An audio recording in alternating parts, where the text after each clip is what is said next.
नफरत के बाजार में मोहब्बत की दुकान वाली विचारधारा और दूसरी तरफ बीजेपी और आरएसएस की विचारधारा, नफरत और हिंसा की विचारधारा सही होगा, कांग्रेस पार्टी की विचारधारा सही होगा और बीजेपी का मुकाबला सिर्फ कांग्रेस पार्टी का कार्यकर्ता और उसकी विचारधारा कर सकती है। गरीब लोगों के लिए, पिछड़ा वर्ग, दलित, इन लोगों के लिए लड़ना है, माइनॉरिटीज के लिए, सबके लिए लड़ना है और यहाँ बीजेपी की विचारधारा को हराना है और कॉन्स्टिट्यूशन संविधान की विचारधारा को जिताना है। आप सबका बहुत बहुत धन्यवाद। मूड ठीक है? अच्छा है मूड?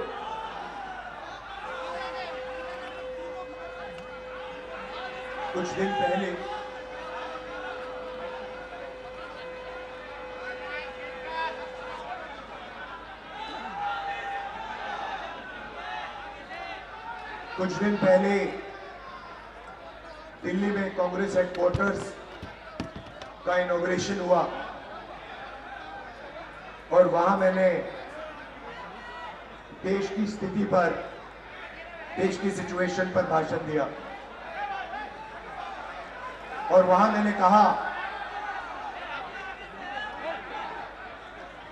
कि कांग्रेस पार्टी ने देश की जनता के साथ मिलकर देश को ये संविधान दिया है और हमारा काम इस संविधान की रक्षा करने का है। हर कांग्रेस पार्टी के कार्यकर्ता का काम इस संविधान की रक्षा करने का है। मोहन भागवत जी कहते हैं कि जब ये कॉन्स्टिट्यूशन बना था तब हिंदुस्तान को आजादी नहीं मिली थी, हिंदुस्तान को उसके बाद आजादी मिली है।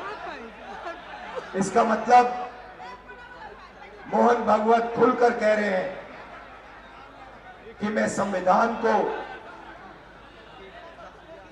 एक्सेप्ट नहीं करता हूं और मैं संविधान के खिलाफ हूं, क्योंकि अगर वो आजादी को मानने के लिए तैयार नहीं है तो इसका मतलब है कि वो संविधान को नहीं मानते हैं। और कोने कोने में बीजेपी, आरएसएस के लोग संविधान को खत्म करने में लगे हैं, हिंदुस्तान की गरीब जनता को कुचलने में लगे हुए हैं। देश का पूरा धन 20-25 अरबपतियों के हाथ जा रहा है। बिहार को देश की लेबर फैक्ट्री बना दी है। आप मेहनत करते हो, आप काम करते हो, आप जीएसटी देते हो, आप अपना खून पसीना देते हो और पूरा का पूरा धन, पूरा का पूरा फायदा 20-25 अरबपतियों के हाथ नरेंद्र मोदी कर देता है। संविधान की रक्षा सिर्फ कांग्रेस पार्टी का कार्यकर्ता कर सकता है। और मैं आपको एक और बात बोलना चाहता हूं कि यह विचारधारा की लड़ाई है और दो विचारधाराओं के बीच में लड़ाई है, ये भूलिए मत। एक संविधान की कांग्रेस पार्टी की विचारधारा, नफरत के बाजार में मोहब्बत की दुकान वाली विचारधारा और दूसरी तरफ बीजेपी और आरएसएस की विचारधारा, नफरत और हिंसा की विचारधारा। इन दोनों के बीच में लड़ाई चल रही है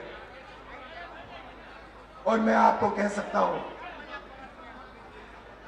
कि बीजेपी का मुकाबला विचारधारा सही होगा, कांग्रेस पार्टी की विचारधारा सही होगा और बीजेपी का मुकाबला सिर्फ कांग्रेस पार्टी का कार्यकर्ता और उसकी विचारधारा कर सकती है।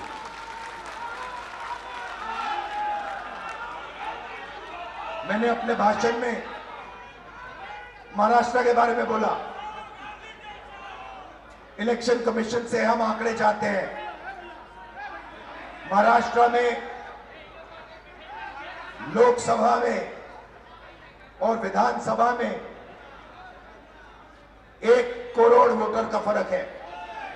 1 करोड़ लोगों ने विधानसभा में वोट दिया और लोकसभा में वोट नहीं दिया था। हम जानना चाहते हैं, इलेक्शन कमीशन से जानना चाहते हैं कौन लोग हैं, और हमने इलेक्शन कमीशन से कहा है कि आप हमें लोकसभा की, महाराष्ट्र की वोटर लिस्ट दीजिए और विधानसभा की वोटर लिस्ट दीजिए, और इलेक्शन कमीशन हमें वोटर लिस्ट देने को तैयार नहीं है।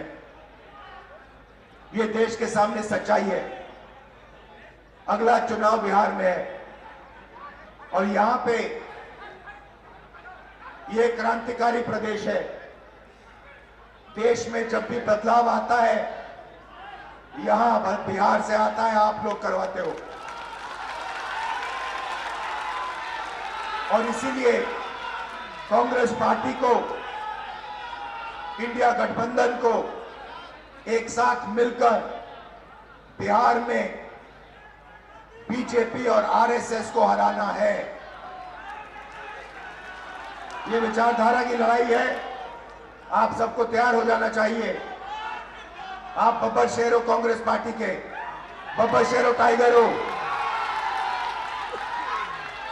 आप तैयार हो जाओ।